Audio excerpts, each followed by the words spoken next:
vodka. Oh yeah, super. My wine's vodka. Bobby and your Bloody Marys right now. All right, so we're just gonna get this show started. I hope everyone's ready to laugh and have a good time.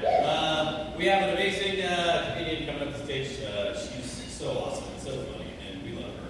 And you guys are gonna love her too. Her name is Natashia Mower. Please welcome Natashia Mower to the stage.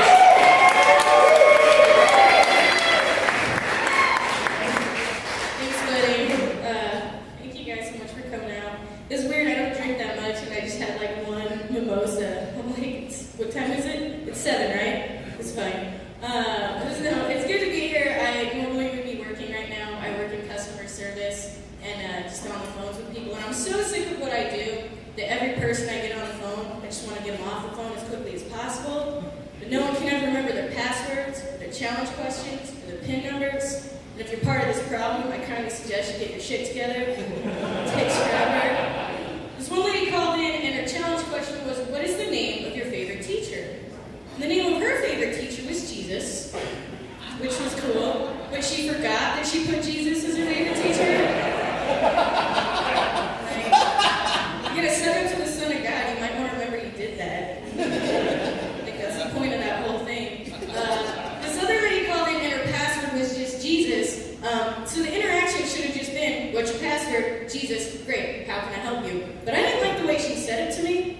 She said it in a very defensive and judgmental way, as if she knew through the phone that I'm not a religious person. So I was like, what's your password? She goes, Jesus. And I didn't like that, so I made her spell it. I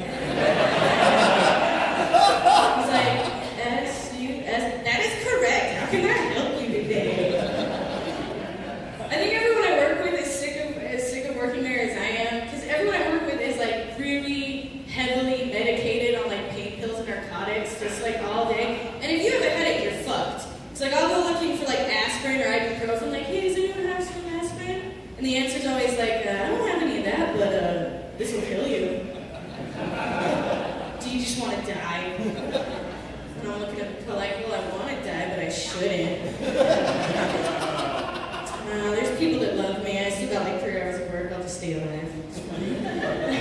The only time I had a job that I liked was when I was a teenager. I worked in the box office of a movie theater selling tickets. And what was really good about box office is there was glass separating you from people, which on the weekend was very important because you get groups of just drunken people like stumbling up in like body fluids and shit. There was one time, this group of like 4 frat dudes, they stumbled up and they're like, yeah, we want 4 tickets to Bud at 10 o'clock. And I was like, oh, I'm sorry, dude, Bud's sold out.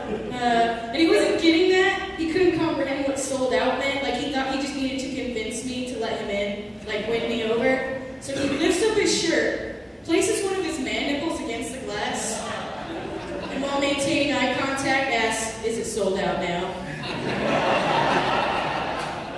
It's like, look, dude, I appreciate your enthusiasm for cinema, but it's still sold out. It's like, if that glass wasn't there, he still would have done that. That nipple would have been on my face, you guys. It was the highlight of my night, though, making the manager come down and clean his nipple mark off the glass. Congrats on your promotion. It was good. Things are not good at work. Things aren't so great at home right now. Kind of sucks. My roommate and I, we do not get along very well. But he just overreacts to things that I don't think are a big deal. Like, one morning I woke up and I was like really, really groggy, so I made some coffee. I'm not paying attention, I'm just stirring the coffee. And a good 30 seconds goes by, I'm still stirring the coffee. Then like 10 seconds later, I hear him from the next room go, it's stirred! I was like, whoa, holy shit, dude, like, I'm sorry, I didn't realize it was so easy to break through mentally. I'm gonna work on that. Then he complains that I take too long in the shower when I'm getting ready for work. I was like, well, that's preposterous. It takes me like, I take like 5 minutes to shower for work in the morning. It's the crying in the shower that takes a long time.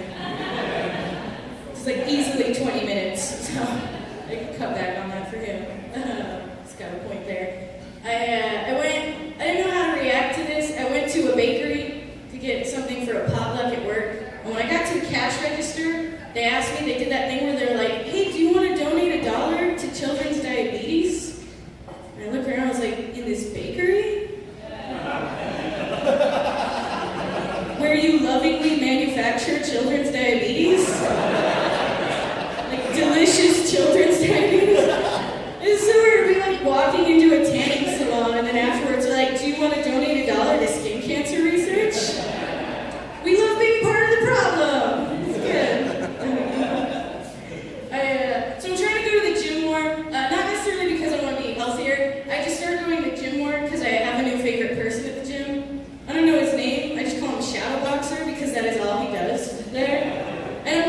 this shit too now, like I'm obsessed. I watch him because I don't get what his deal is. He goes to a place, pays the same amount of money I do for this membership, goes to a place, stands in one spot, boxes no one, and then leaves. I want to like help him out, tell him he doesn't need to pay to do that, he can do it anyway. But I'm too shy, so instead I just walk past him with a sign that says round 2. It's my workout. I don't really do that, he would kick my ass. He was like, Tasha, I'm sure Shadowbox is a gentleman and he wouldn't hit a lady. You're probably right, I'm sure he is a gentleman. With his haircut, he put me in a sports bra, I look like a dude, I would have been down. For sure. I'm not gonna do, I should find a new gym, because this is getting a weird obsession. I don't know, I could defend myself with these hands. They're pretty small. I know my hands are small, I'm very aware of it. People feel it necessary to tell me I have small hands. Like, especially other women, like I'll shake their hand and they're just like, oh my god, look at the hand. He's so teeny tiny, look at that. Did you see it? I'm like, I know my hands. I'm 26 years old, I'm pretty sure I remember being in the womb like, what the fuck is this? I've never even seen a human hand before. This is not right. This is not right. I'm either getting told, you got tiny hands, or I do get the occasional, Tasha, you got a big ass.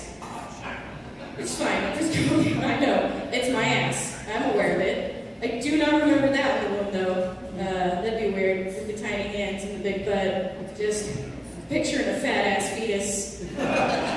It'd be a weird day for the nurse doing that ultrasound. Like, that would really test her professionalism. Like, my mom's in there like, how's my baby, nurse? Is she good? Is she healthy? The nurse is trying to figure out what to say to her. Baby got back. I'm sorry, she's fine. Very professional. I'm super professional. I got the small hands. I have the voice of a child, which is a challenge if I don't have a microphone. It's hard for me to get a word in. Like, even if I'm having a conversation with people I'm friends with, it's hard to get a word in sometimes. So I was trying to think of ways to get people's attention. And I noticed, like maybe you guys have, that on TV and in movies, someone's wearing glasses, and they have something important to say. They very slowly and dramatically remove their glasses. Everybody listens, right? I was like, that is a good method. I'm going to try that out. For some strange reason, it did not have the same effect when I tried it with my contact lenses. Guess I just look stupid. That's right. I'm going to figure it out. Don't worry. So I'm gay, and I've been out of the closet for about like 10 years, and I've never experienced like any bigotry. Like, it's never been a problem. Pretty lucky. But the one thing I don't like are stereotypes about gay people. My least favorite of which is the angry lesbian stereotype. You know, anytime I'm in a bad mood, someone's like, Tasha, you angry lesbo. What the fuck was it? But the second they say it, it becomes true. It's like, Tasha, you angry lesbo. Fuck you, Steve. See? I'm like, well, just like right now you're right, but whatever. But like, that'd be so weird if that was a stereotype that was like completely based in truth. That would fucking suck just to be, by default, just pissed off all the time because I'm gay. So like, I'm just like questioning my sexuality. I'm like a really intense person. And then I come out of the closet like the Hulk, like, homo smash! I'm so gay and angry. I'm so mad about all this pussy I plan on getting. Real mad. So mad. Maybe you guys can help me out with this, because I still haven't figured it out. Ever since I came out, I've heard about this like mysterious, or maybe it's a place or a thing, or maybe it's like a state of mind, but it's called the gay community. Does anyone know what that is? Is it a thing that you just feel inside? I don't know what it is. I couldn't figure it out until I moved to Sugar House, which is a much more diverse neighborhood than I'm used to. And I walked into my local grocery store and just looked around and was like, oh, hi, everybody. I was like, come on, same haircut. Nah, looking good. We're going to shop now? We shop? Okay, that's fine. What are we going to do? I think I figured it out. I recently did a show at Club Jam, which is supposed to be like Utah's #1 gay bar. That was a nightmare because Club Jam, it's like not even half the size of this room, like the performance area. It's very small.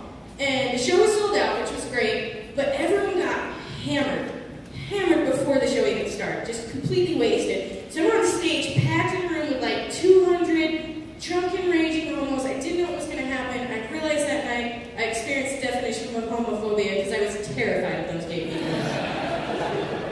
It's like, oh my god, I might die. In my own community.